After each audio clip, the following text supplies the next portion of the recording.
É um prazer falar com você. Meu nome é Edmar Santos, sou médico cardiologista e diretor médico da Luiz e Lana Serviços Médicos. E nós estamos aqui na nossa série sobre diretrizes cardiovasculares e novidades nas diretrizes, nos guidelines americanos do final do ano de 2013 e no início do ano de 2014. No início do ano de 2014 foi apresentada então a diretriz americana para o tratamento da hipertensão arterial.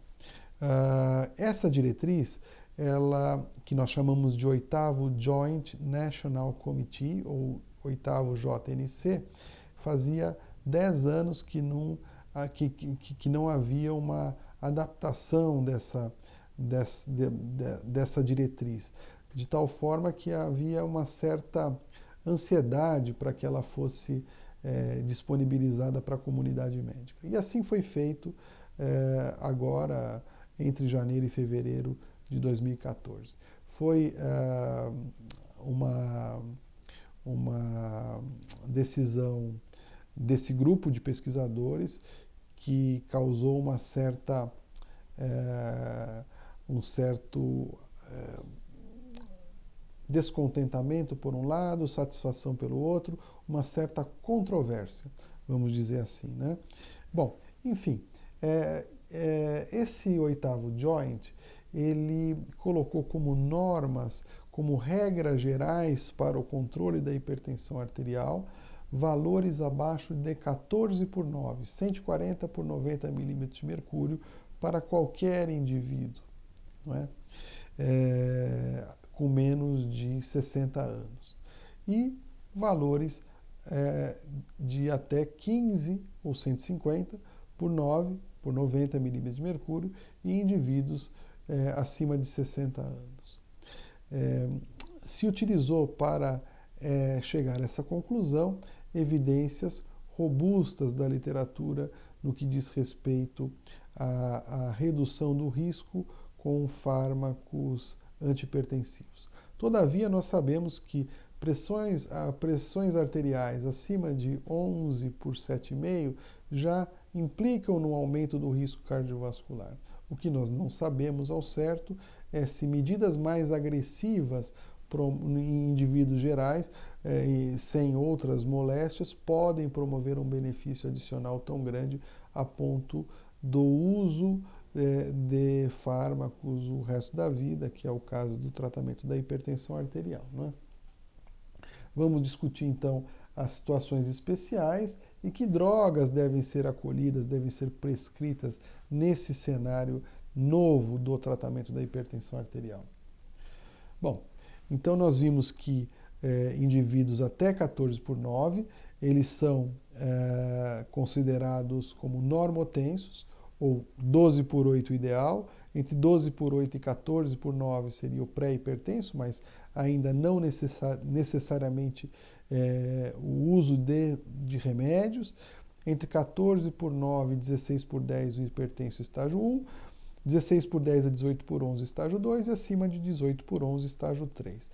As complicações da hipertensão são sabidas, são os órgãos-alvo, cérebro, o acidente vascular cerebral, coração, infarto, insuficiência cardíaca e insuficiência renal. Essas são as grandes complicações da hipertensão, sobretudo o derrame, o AVC, que está mais correlacionado à hipertensão arterial sistêmica.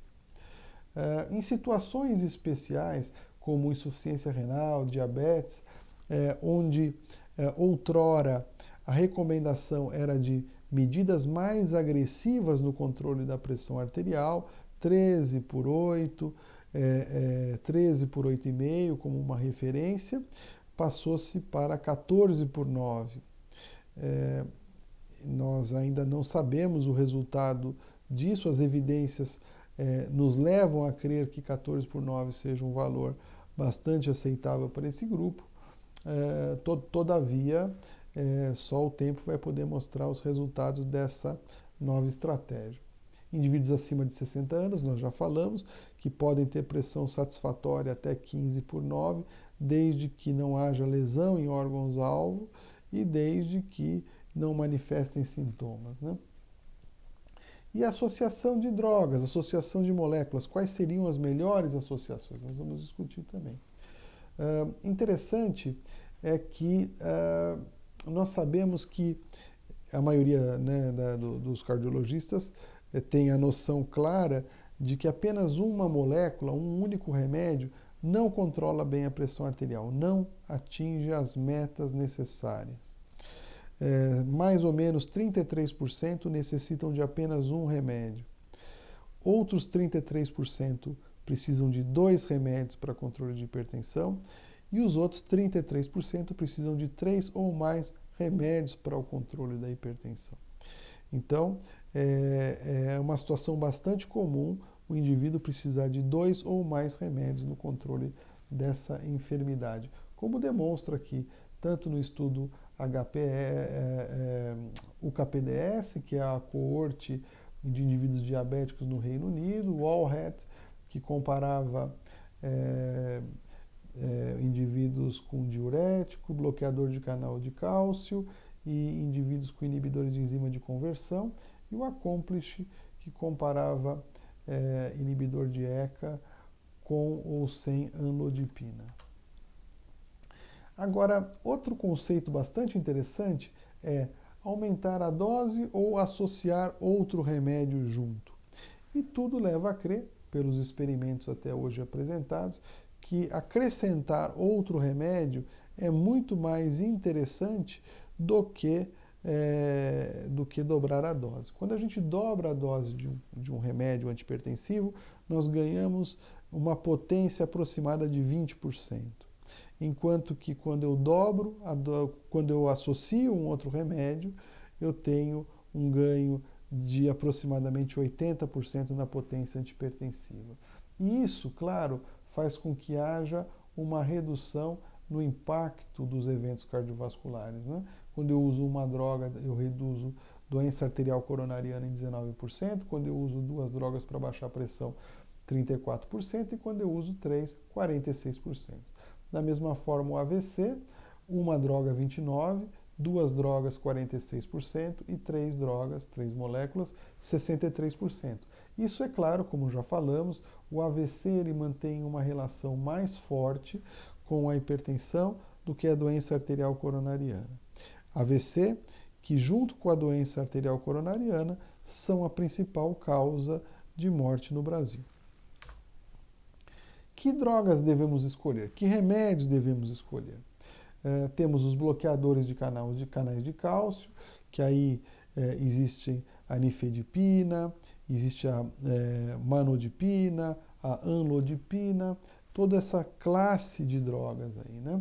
Temos os inibidores de enzima de conversão, que aí tem o captopril, o enalapril, o perindopril, tem o ramipril, tem várias drogas com essa característica. Temos os BRA, bloqueadores de receptores de angiotensina, que são a valsartana, a olmesartana, a telmisartana, a losartana. E temos os diuréticos, que aí hidroclorotiazida, clortalidona, amilorida são os mais conhecidos. Interessante, como os senhores veem, que os beta-bloqueadores, como atenolol, propranolol, foram excluídos do tratamento antihipertensivo. Isso se deve a esse estudo, publicado em 2005, que mostra que indivíduos que usam beta-bloqueadores para o tratamento da hipertensão, visto nesse gráfico, aqui é a favor das outras drogas, aqui é a favor do beta-bloqueador, o atenolol. Quando usamos atenolol, aumentamos o risco de derrame em relação aos outros remédios. Não há diferença com relação ao infarto, não há diferença em relação à mortalidade total. Isso é visto por esse diamantezinho aqui em vermelho. Então, na realidade, os beta-bloqueadores foram excluídos do grupo de remédios de primeira linha para o tratamento da hipertensão arterial. Então, ele hoje não é um remédio de primeira linha. Ele serve para outras finalidades, como enxaqueca, tremor essencial, tremor nas extremidades, como antiarrítmico e como até um adjuvante no controle da pressão arterial. Por quê? Porque ele abaixa a pressão periférica, então a pressão braquial, quando você mede no braço, ela abaixa, porém ele não abaixa a pressão na raiz da aorta, chamada pressão aórtica central. Parece que alguns novos beta-bloqueadores, como o nebivolol, promovem esse benefício, mas a Associação Americana de Cardiologia reconhece que há poucos estudos com relação a essas novas drogas, de tal ordem que não contemplou essa classe como uma opção terapêutica primária no tratamento da hipertensão arterial. Outros aspectos acerca da hipertensão arterial, que foram publicados nos últimos congressos, é que o tratamento da hipertensão renovascular, quando há obstrução da artéria renal, que nós tínhamos uma ideia de hipertensão secundária, ou seja, uma hipertensão com uma causa conhecida que poderia ser curada. Nesse estudo, no estudo chamado CORAL, ele não mostrou esse benefício. Então, o indivíduo ele era submetido a uma angioplastia nessa região onde havia oclusão por placa de ateroma e ainda assim ele necessitava do uso de remédios para a pressão arterial, de tal forma que há uma incerteza muito grande do benefício deste procedimento citado. E um outro também que não logrou êxito no último congresso, agora feito em Washington, no American College of Cardiology Conference, que foi o estudo Simplicity, que era um estudo que tinha como finalidade mostrar o que nós chamamos de denervação simpática renal, ou seja, a destruição das fibras simpáticas que vão para o rim através de um catéter de radiofrequência, usado também para controle de arritmias, ablação, esse tipo de coisa. E esse catéter ia e queimava essas fibras simpáticas renais, que em experimentos animais mostrou resultado. Infelizmente, em modelos humanos, ele não logrou êxito, mostrou-se inefetivo. Então, a longo prazo, não houve sucesso dessa terapêutica. O que foi muito triste, porque era algo aguardado, sobretudo para pacientes que têm a chamada hipertensão resistente, que precisam de 3, 4, 5 moléculas para alcançar o controle da hipertensão arterial. Foi um prazer falar com você sobre um assunto tão importante como hipertensão arterial, que acomete 20 a 25% da população mundial, aumenta exponencialmente com a idade e que a maioria das pessoas em algum momento da sua vida vai apresentar. Então, é sempre um prazer falar sobre esse assunto.